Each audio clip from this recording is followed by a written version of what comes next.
Welcome to the May edition of Better Banking. My name is Paul Gentile.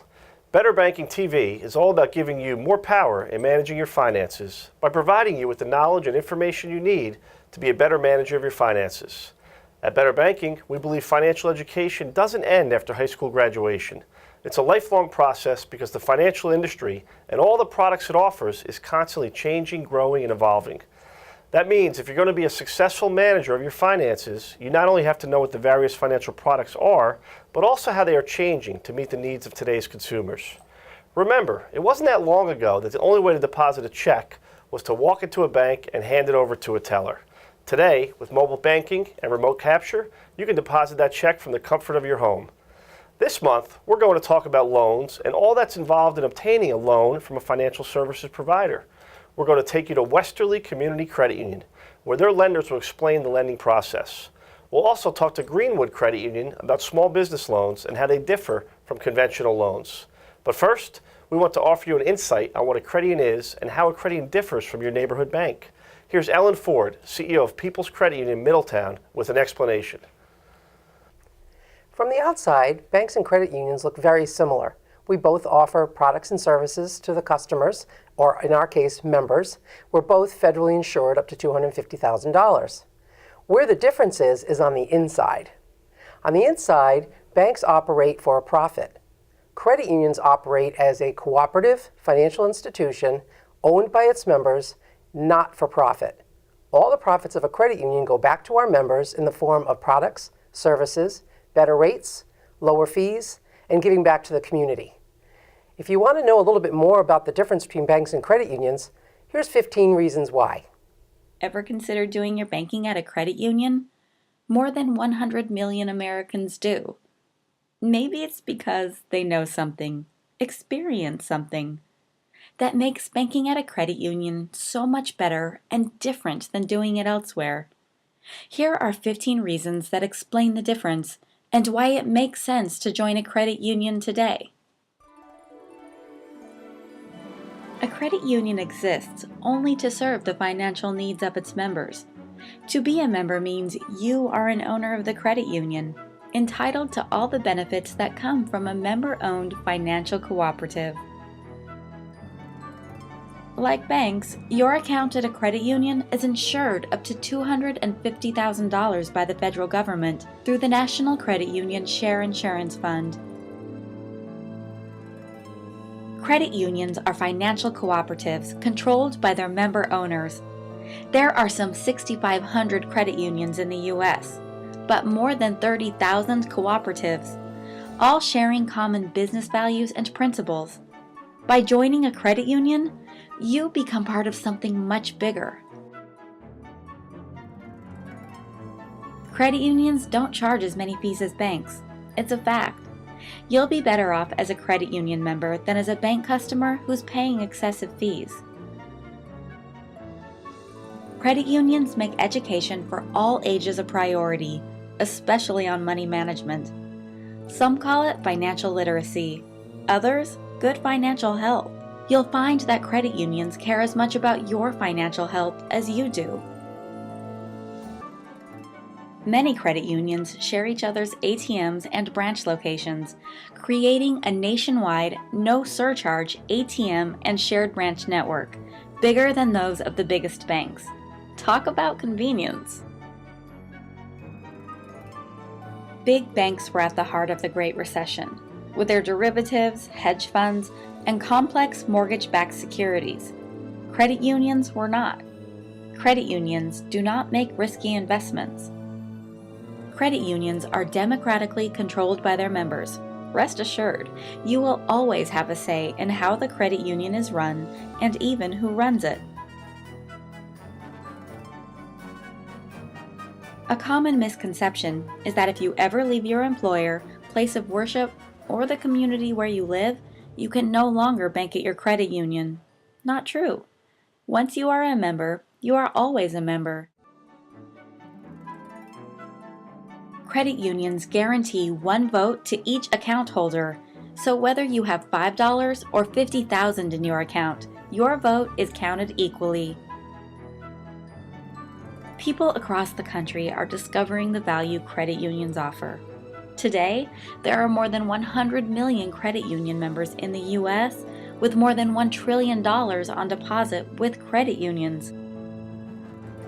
As a taxpayer, you bailed out the big banks from the Great Recession, but credit unions have never been bailed out by the government or had to be rescued by taxpayers. You're always number one at a credit union. Year after year in customer service surveys, credit unions are rated number one because their members always come first. Since credit unions serve people with a common bond, where they live, work, or pray, there's a good chance you'll know some of your fellow members. Credit unions create a sense of community and a variety of networking opportunities. Today, more and more people want to do business with a values-based organization. Yes, values and banking can go hand in hand. It's called a credit union. To learn more about credit unions and find one conveniently located to you, visit bettervaluesbetterbanking.com.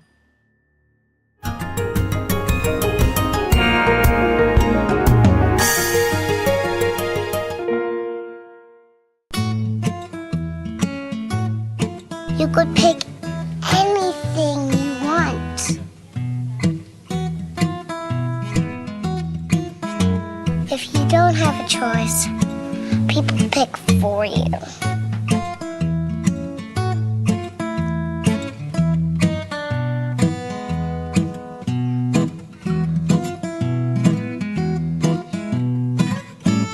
Yes, that would be nice.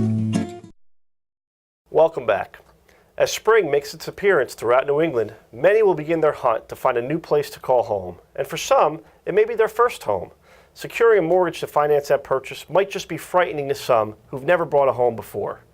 Here's Meg Sisko at Westerly Community Credit Union to help us learn what it involves.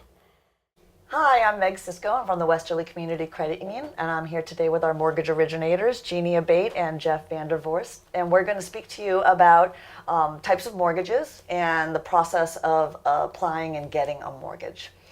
Jeannie, there were so many mortgages I looked at when we started this process that rather than spending 24 hours speaking about every kind, I thought maybe we'd narrow it down to maybe the top few. Sure, we can do that. So if you could just kind of briefly go over what a fixed rate, adjustable rate mortgage, and first-time home buyer programs, we can get started. Sure. Fixed rate is great in that the rate is fixed for the entire term of the mortgage. We can go from anywhere from 7 years up to 30 years. Adjustable rates are good programs for certain buyers. Not everyone is appropriate for a fixed rate mortgage. The term is fixed for a period of time and then it can change up or down during the next interval. So that would be a great program for someone who needs a low starting rate, who can qualify for more of a mortgage, or someone who is not planning on being in their home for a great amount of time. Those are typically good for that. And then we have our first-time home buyer program, which also can be fixed or adjustable. And we have different means for those programs as well. We have like little or no down payment. Funds can be gifted. There's a lot of variables for a first-time home buyer. And a first-time home buyer is a person who has not owned a home in the last 3 years. Not just newlyweds? No, that's just nice. someone who hasn't owned a home in the past 3 years. So it's a good program. Jeff, why don't you give us a brief review of jumbo loans, VA loans, and maybe some other programs that you find popular? Sure. So in addition to some of the terms, fixed rate, adjustable rate, and whether or not you're a first-time home buyer, you'll want to look and decide which mortgage program is going to be best for you. So we look at jumbo loans, which are any loans, loan amounts that are financed over $424,100. That would be considered a jumbo loan. Then you have your standard conventional loans, which are $424,100 and below. Typically Fannie Mae and Freddie Mac are those conventional loan programs. We also have VA loans, which are for the veterans. One of the best programs out there. There's no PMI. If you're a disabled veteran, God forbid, they exempt you from their funding fee, which is nice. And their rates are typically the most competitive out there. So it's a very good program. USDA is another great program. It's more for rural development, but a lot of Rhode Island is actually covered, so it kind of flies under the radar sometimes. But that's a no money down program on purchases, 100% financing. And so there's a lot of different programs, and what you'll want to do is check with your mortgage originator, because each one will carry a different down payment requirement, different interest rates, and some other things. You know, PMI will have to kind of be adjusted on some of the different loan programs as well. So, but there are a lot of options, is the bottom line. Yeah, I think that's what was so interesting when I was looking into this is that you really truly can find a mortgage to fit that individual's need. There's that many programs out there. Absolutely. What should I bring before a mortgage process? Should there be things I should be working on before I even come to see you, or what will I need to bring the first time I come see you? Well, we set up an appointment with a prospective buyer. We will let them know what documentation we may need up front, typically pay stubs, tax returns, bank statements. And then we actually meet with them, and we fill out the application, and then we go over the programs with them and see which one best fits their needs. And sometimes it takes more than one meeting because we're not quite sure where they're getting the money, whether they need to get gift funds or work on their credit a little bit. There's a lot of different things that we only know when we meet with people. That's why it's important to meet with your mortgage professional prior to the application process. Some of the basics that you can anticipate bringing to that appointment would be things such as your income, W-2s, pay stubs, and your tax returns, especially for self-employed people. So that's really going to help the mortgage specialist calculate your income and figure out what you do qualify for. You know, so typically we look at a 2-year history, and that's about it. We don't really go beyond that too much. Sometimes, like, there's a tax credit out right now for first-time home buyers. They'll go to a 3rd year of income verification. But other than that, typically keep it to 2 years. What about debt? We talk about student loans all the time in here. Between student loans and credit card debt, how much does that affect getting a mortgage?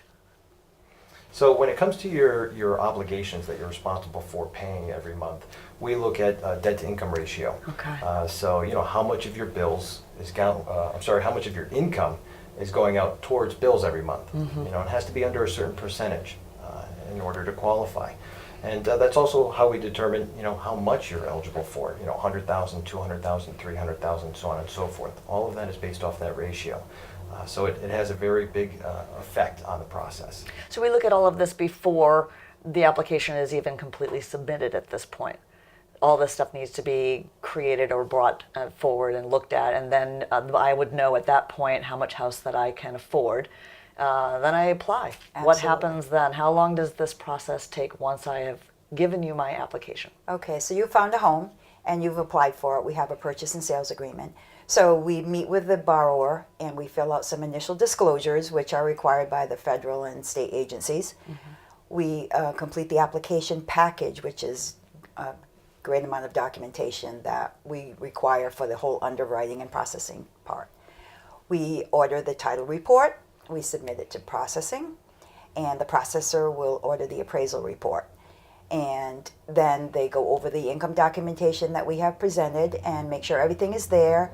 And then it will go to the underwriter, who will analyze the income and let us know if there further documentation is required. So typically the process will take 3 to 4 weeks. It's initially it's all upon the buyer and the borrower to bring in the documentation, and then it becomes our process. Right, Jeff? Absolutely. So once you get past that initial influx, a lot of it, as she mentioned, the appraisal, title work, all of that is done on the lender's side. So really it's a lot of waiting around, unfortunately. If you're a buyer, you know, even if you're refinancing, same thing. It's Get in touch. The bottom line is if it's gone, say, a week, and you're wondering is the appraisal back, so on and so forth, reach out to the mortgage specialist, you know. Just find out where you and are in find the out. process. Absolutely. That's what Right, we're exactly. here for. You know, Yeah. call and ask us any questions that they have. Okay. Always Worst case scenario, I get turned down. Besides having a good cry, what are my options? We'll cry with you. But then we'll look at the reason for what happened, why the loan was denied, whether it be a credit report problem, or whether it be income, or whether it be assets. We typically meet with the borrower and go over ways in which they can improve the reason for the denial and ultimately get themselves into their home. Well, thank you guys very much. It's a big, broad subject, so we encourage you, if you're looking at thinking about having a mortgage, to go to your local credit union. If you have additional questions, contact Jeff and Jeannie. They'd be more than happy to answer any one of them. But thank you, Jeff Vandervorst and Jeannie Abate, for your time today, and thank you all. Stay with us. There's more to come after this message.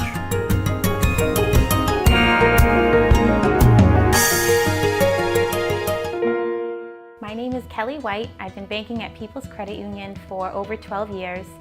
I love the convenience of People's Credit Union. I'm a busy mom of 4. The mobile app saves me lots of time. I can do my banking from anywhere, and that's important to me. I can deposit checks, make transfers, and check my balance while I'm out with the kids running our errands. Friends and family ask where I bank. I always refer them to People's Credit Union. If it matters to you, it matters to us. People's Credit Union, you belong here. Small business loans are a very important segment of the financial services industry, especially for credit unions. They help fuel our economy and the thousands of services we rely on every day. What's a small business loan? Here's Walter Laskos to explain. As Paul was saying, small business loans are a vital part of our community. They fuel a lot of the businesses that we've come to rely on. And today I'm at Greenwood Credit Union talking with Holly Ferrara, who's the Vice President of Commercial Lending. Holly, thanks for being with us today, for having us at the credit union so we could chat a little bit about business loans. But before we get there, tell us a little bit about Greenwood Credit Union. Sure. Greenwood Credit Union is a credit union based in Rhode Island. We're in Warwick on Post Road. We've been in business since 1946, and we have about $450 million in assets and over 50,000 members. So let's then focus in on small business loans. Tell us, what exactly is a small business loan? Okay.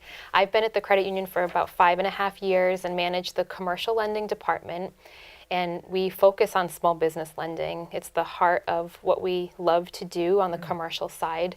So a small business loan is really any loan that you make to a small business. It can be for working capital, equipment purchases, lines of credit, even loans for startups. And really a small business is categorized by the size of the company. There's different classifications based on the type of industry that you're in. So generally speaking, if a business has less than 500 employees or has annual revenue less than $7.5 million a year, they could qualify as a small business. So based on that information, the vast majority of businesses in the state of Rhode Island are considered small businesses. Interesting. So a lot of them then are eligible for these kind of loans. Exactly. Being that that's the case. So exactly how do they work? So a small business loan is considered a similar type loan application from any loan. We look at credit of the owner, we look at financials, but we go into things a little bit deeper than just credit and tax returns. We look at, as a lender, tax return history, we look at competition, we look at the experience of the business owner, their resumes and experience of the key management at the company, and then also looking at the future of the company, the products and services and how they compare to the market and what the trends are. We can generally try to find a loan that fits the business's needs no matter what type of business they are. They can be a startup or a growing company or even a company that's been in business 25 years and has stable, consistent revenues. We can typically find something that is tailored to fit their needs. I see. And when I was thinking about it earlier, is there like a minimum of what the loans are or a maximum of what the loans are when you talk small business loans? Sure. Every lending institution has different standards and minimums for types of loans that they make. Typically, our loans start at $25,000, but there are other companies in Rhode Island that do what we call micro lending, and those are loans focused on small businesses that are looking for less than $50,000. So there are companies out there that will make loans to small businesses if they're looking for $5,000 or $10,000 even. So tell me now, how does Greenwood Credit Union go about helping someone through the process of getting a small business loan? Sure. Many times the whole process, the lender acts more as an educator and teaches the borrower about the process. I like to look at it as the business owner knows what they do, they know how to make money in their business, and I know what I do on the lending side. So we work together and they teach me and educate me about what they do and what their business is, and I help them work through the process of the loans. There's many borrowers that we work with, it's the first time that they're going in somewhere asking for money or asking for a loan. So it can be an intimidating process, and we try to help make it as easy and comfortable as possible. Do you find that a lot of folks that come in looking for a small business loan to be like not even aware of the fact that such a loan even exists that could help their business grow? Sometimes, and that's why it's important to choose the right lender that can help them and knows about the different loan products that are out there, and they can inform them to see what might best fit what their needs are. Yeah, because I understand the way you were just talking about how it's an educational process where, you know, the business person will come in and they're educating you about what their business is and what their plans are for growing the business, and then you're educating them on the loan. So, you know, I can see why, you know, something like that is really important. Yeah, and many times they'll come in and meet with me asking for one thing, thinking that's what they might want, but then as we talk about it more and learn about what they're looking for, we realize that a different loan might be better fit for their needs. Interesting. So that brings us to the point where, you know, someone's coming into the credit union and obviously they're going to apply for a small business loan. But what do they bring? What kind of materials do they need? You know, are there fees, the money, documents they need? How do they prepare? Every institution has a different requirement for what they need, but one of the things to keep in mind is that it's very important to be prepared and have the information that you need for the lender that you're meeting with and what they're looking for. So reaching out beforehand and finding out what an application package is made up of is really important. And I like to look at it as kind of like a job interview. You're coming in to meet with a potential employer and you want to be as prepared as possible so that way you can answer any questions they might have. In most circumstances, what you'd need to have coming in for a loan application, if it's a new business, certainly a business plan that has a summary of what you're looking to do. I can imagine that's very important. Very important. And to have a complete business plan, so that way we know that you put the time and effort into doing that and that you're really you have 100% into what you want to do. And then some of the other things are financials, a history of the company, your resume, and we'll be looking at your credit. So one of the important things is to know what your credit history is. So when you come in to apply, if we have specific questions, you know what's going on beforehand. Now when you say credit, is that personal credit history or is it the business credit history? We look at both. Okay. But personal credit history plays a big factor in small business lending because many times the owner is the driving force behind the company, and we want to be sure that they handle their personal finances well also. And you know, when you bring all this in, you sit down, you go through the whole process. All right, paperwork is complete. I signed the paperwork, the whole bit. Usually, how long does it take for someone that's applying for a loan to find out, hey, we got it? Yeah. Again, so many institutions have different turnaround times for what they do, but I would say typically if you submit a complete application, it can take probably 1 to 2 weeks before you'd get an answer and know if it's something that they're able to do.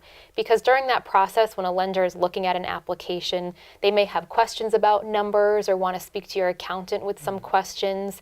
Many times they'll be able to get an answer sooner than that, and I like to be able to respond as quickly as possible to our applicants, but I would say 1 to 2 weeks is probably a safe number. I'm almost suspecting that it may take a little longer to go through the process of, you know, discussion, explaining what the business is, learning about the loan, seeing what's the best fit, preparing the paperwork and all that.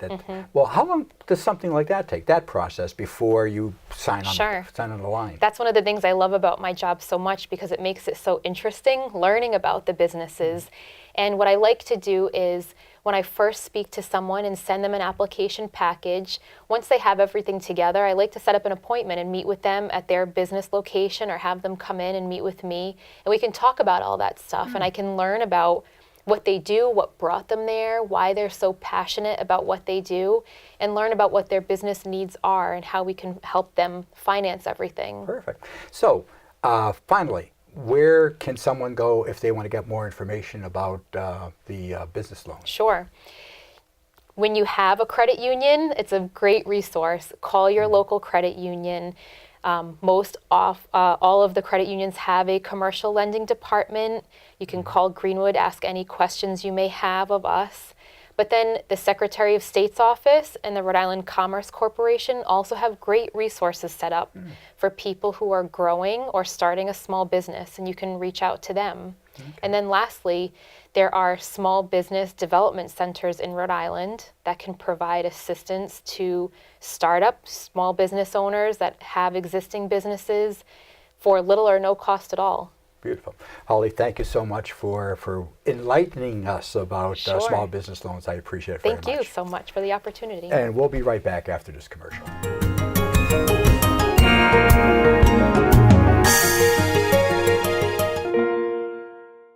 Greenwood Credit Union offers a 1.75% APR home equity line of credit for home improvements or personal expenses with easy monthly payments and fast access to your cash. No fees, no closing costs. Apply now online.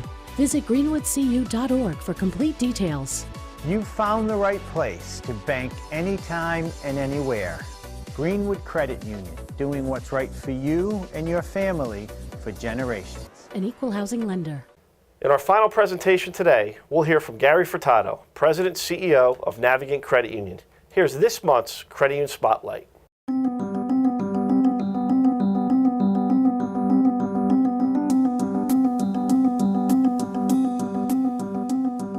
Navigant Credit Union, we were chartered in 1915 in a Notre Dame parish basement by parishioners and clergy to serve the French Canadian community. Again, that was Central Falls, Rhode Island. We still have a branch there, but now we are a $1.8 billion institution with 78,000 members and 15 branches, mostly around northern Rhode Island. Our headquarters are in Smithfield, Rhode Island right now. And our credit union has all the basic banking services that any bank or a large institution would have. Over the last few years, we've invested quite a bit in technology and the mobile products. The mobile, they say the future of banking is in mobile, and I really think that the future is here. Mobile is big. I think in the credit union world, the Navigant also, educating members on financial literacy is something we've done forever, for over 100 years. It's just in our DNA. It's really what we do.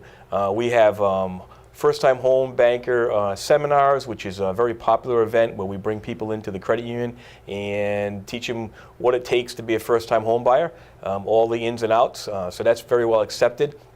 But also financial literacy in the high schools. We've the last 10 years or so, we've really made a big effort to teach the schools financial literacy. We run with a program called EverFi. We're in about 15 high schools right now, and it's very widely accepted and very the students really love it, and so do the parents, and so do the teachers. So as I mentioned, Navigant Credit Union is a little over 100 years old, 101 years old, 1915. We're in our communities, and as I always say to our employees, the communities that we're in have been very good to us. It's our responsibility to be very good to those communities. So we take a lot of pride in giving back to the communities and working in the towns that we're in.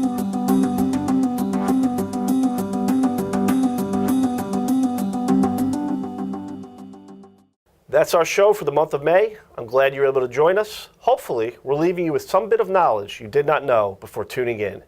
If you have questions about today's topics or would like to see us discuss a particular aspect of financial services that's important to you, please write to us at the address shown on the screen. For everyone at Better Banking and the Credit Unions of Rhode Island, thanks for joining us. We'll see you next time on Better Banking.